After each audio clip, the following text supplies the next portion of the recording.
Natali Ghawi, works at exactly this intersection between spatial design, the body, and the living systems we are part of. Her work asks the same questions we just held in our practice. So, Natalie, welcome. I'm so glad you're here. I'm not going to give more presentation. You can present yourself. Well, people will experience your work, and I would say, yeah, the floor is yours. And I'm really, really honored to have you today with us. So now that we've taken a moment to arrive, I'd just like to briefly walk you through how we'll spend our time together today. So we'll start by kind of grounding in the broader context of this polycrisis that we're living in today and what we're all trying to navigate through. And then we'll explore the connection between people, place, and planetary systems. And then we'll move into a more of an experiential space, looking at how we can sense the system directly and how we're connected to it. And then we'll look at how this means and looks like in practice, how it shows up in the ways that we design, the ways we lead, and the ways we relate.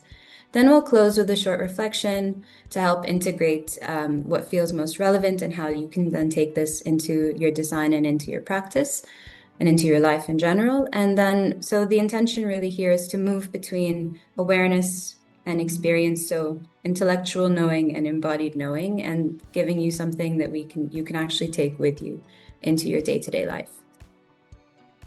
So as we all know, we are experiencing an unprecedented wave of these global and interconnected crises resulting from this disconnection of self and systems from us and the planet. And what we're facing is not just isolated challenges, but we're witnessing multiple systems that are under pressure at the same time. With biodiversity declining at an unprecedented rate and up to 1 million species at risk, we've also now reached record-breaking global temperatures, approaching critical thresholds, and these environmental shifts are already impacting human health and livelihoods, and all of this is unfolding within deeply unequal systems, so where access to resources and resilience is not evenly distributed. And this is what we refer to as the polycrisis, these interconnected challenges that cannot be addressed in isolation. And as of recent scientific assessments, humanity has transgressed 7 of the 9 planetary boundaries. And so we are not on track for a future where we can live well within planetary boundaries, and the window for decisive action is rapidly closing. So we need strong coordinated efforts to reverse the rising inequality, to restore ecological integrity, and prepare societies to withstand unavoidable disruptions ahead. Crossing these thresholds increases the risk of irreversible change. But regeneration and us reconnecting with place and planet offers a path to rebalance these systems and to secure well-being for people and planet alike. As we all know, the planet is not static. It is a living, dynamic system that is constantly moving between collapse and thrive. And we are a part of that system. So just as cells contribute to the health of a body, each of us contributes to the health of the whole, which means our physical, emotional, intellectual, and spiritual well-being is not separate from planetary well-being, but rather integral components of the larger living organism that is our vast self. And so it is our individual and collective responsibility to acknowledge the roles that we play within our local and global communities and in our day-to-day life, as well as our design practice. And so what this calls for is a shift in how we see ourselves, from an individual separate self to an interconnected self. A self that is embedded within community, within ecosystems, and within life itself. Because when we change how we see, we change how we relate, and how we act, and how we design. And so for a long time, we've approached the world through a very mechanistic lens. So breaking things down, controlling them, measuring them, optimizing for efficiency, and trying our best to kind of get everything to be very tangible and very organized and controlled. And while that has brought a lot of progress, it has also created a lot of fragmentation. So regeneration invites a different perspective, seeing the world as a living system, where relationships matter, where everything is interconnected, and where complexity is something to work with, not reduce or simplify. And so this is ultimately a movement from disconnection to reconnection, as Nuria has said. So from seeing ourselves as separate to recognizing our interdependence. And this is where true regeneration or reconnection can begin. And so as we begin to move from separation into a more connected way of seeing and relating, there's something that starts to become a lot clearer, and that is purpose. Not as something we have to go out and find, but really something that begins to emerge when we are more connected to ourselves, to others, and to the systems that we're a part of. Because when we're disconnected, it's very easy to feel reactive, scattered, or uncertain. But when we start to center and to reconnect, there's often a sense of direction or a form or just this calling that starts to take shape, a quieter knowing of what really matters, of what we truly care about and how we want to show up. So, and in that sense of purpose, and in that sense, the purpose is not really just a goal, but it is our way of relating to ourselves and to the world around us. And it shows up in how we act, in how we design, in how we lead, and how we contribute. So it's not a fixed kind of thing that we need to work towards, but it evolves as we evolve. And when we are connected to it, it becomes like an inner anchor or an inner compass, something that allows us to navigate complexity without losing ourselves within it. And so in the context of regeneration, this becomes especially important because it shifts us from simply responding to the systems or saying this is how things are to really consciously participating in shaping them. And so I'd like to invite a small moment of reflection. Just taking a breath, coming back and feeling the body, and gently asking yourself, what is the purpose I feel most connected to right now? It's not the one that you feel like you should have or the goals that you're working toward, but the one that feels most alive and most real in this moment. So building on this sense of purpose, there's also the question of how we relate to ourselves in the process, or how we know what we know. Because the way we make decisions and the way we design and the way we lead is really shaped by how we access these ways of knowing. So often we rely primarily on the rational or the thinking mind, which has served us a lot and has gotten us very far. And what we can explain, measure, analyze, and sort of understand logically. But what we also have that we sometimes forget about are our emotional, somatic, and intuitive ways of sensing and understanding, especially through the body. And when these are disconnected, our responses and our reactions and the way that we show up can feel very fragmented. But when they begin to come into alignment and when we allow ourselves to know with our full ways of knowing, there's a different kind of quality that emerges. So more clarity, more coherence, and more presence. And this then becomes the foundation for how we engage with the world around us, and from there, how we shape the world around us. And so this is then where things start to extend outward, because in that ways of relating and in the ways that we show up, that doesn't just stay internal, it shapes everything we create. So we often think of this new world or sustainability or regeneration as something external or something we have to work towards or do, which is technology, policy, finance, the built environment, or the space, or something out there, which is very true, and we need to focus on that as well. But what this shows is that these systems are deeply connected to our inner dimensions. So our well-being, our level of awareness, our capacity for consciousness and compassion and creativity. So the transition that we're trying to navigate isn't just a technical one, it's also a human one. And that shift requires both inner alignment and presence, as you said, Sachiko, as well as outer action and how we show up in the world. And that directly shapes how we design as well as we relate to the spaces that we're in.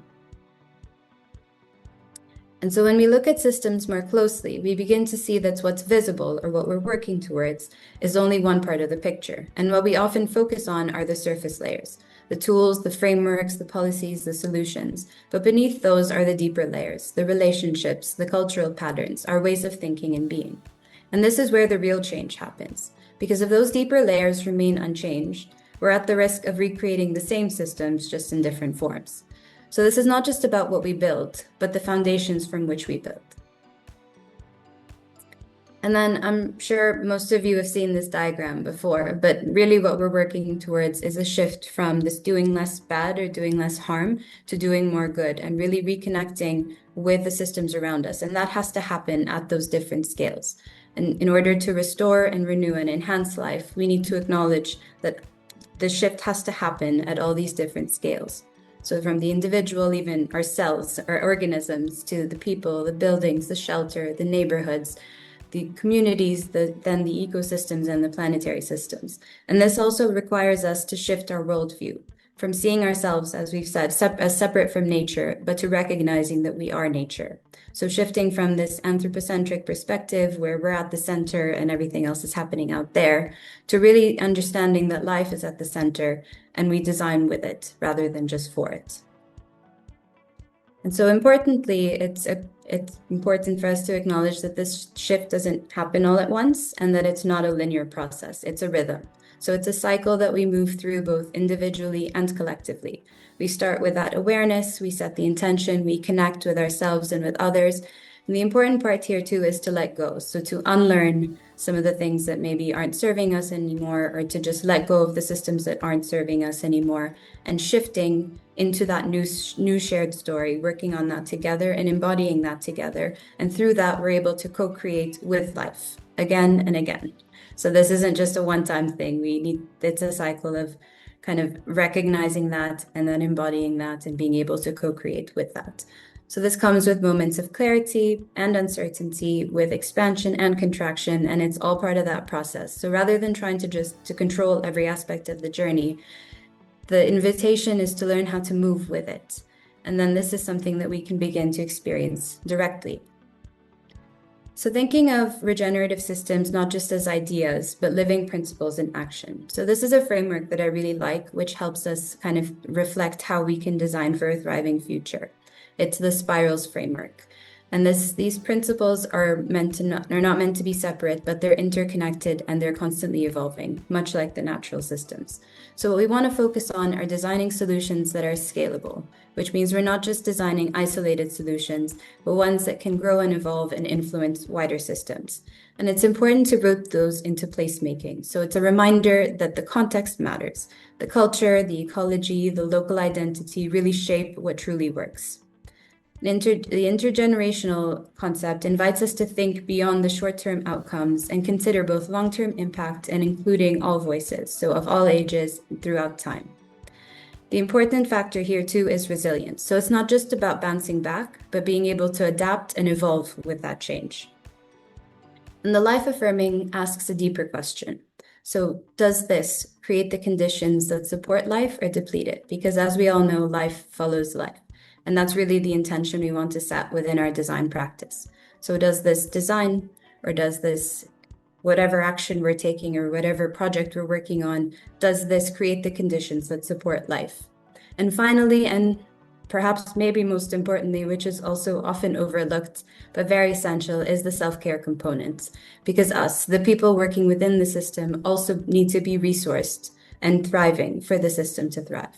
So together, these principles help us shift away from just sustaining systems, but also enabling us and the systems to thrive together, essentially. So up until now, we've been exploring a lot of these ideas conceptually, but in order for this to actually work, it's not just something we understand, it's something we experience and embody. I don't have a thought per se, but I do have a question. So maybe we'll have to follow up in another format, because I'm really curious to know more about you and your practice and how you answer these questions. Definitely, I'd love to unpack that further. So a lot of my work is rooted in this kind of embodied approach. So I resonated with a lot of what you shared, in that we are from this magnificent universe. We are connected to nature. We are nature, and that's the source of who we are and how we are. And I've resonated with what you shared in terms of time. I think time is something we've kind of conceptualized in this way, although it is part of this kind of natural rhythm of being. But everything is in flux, and so what is now, all we really have is now.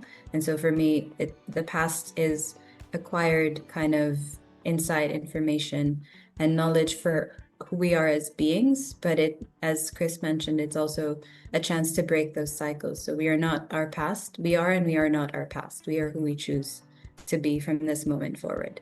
And for me, that's the story. And in terms of solving my own problems, it always comes back to this idea of presence. So from this space of embodiment, from really connecting to the center of my being, being able to respond from there and sort of receiving those insights rather than trying to force them. And in connection and collaboration as well. And I think that's a big part. So it's collaboration and co-creation too. It's not a one-man show. And a lot of this work is done in co-creation.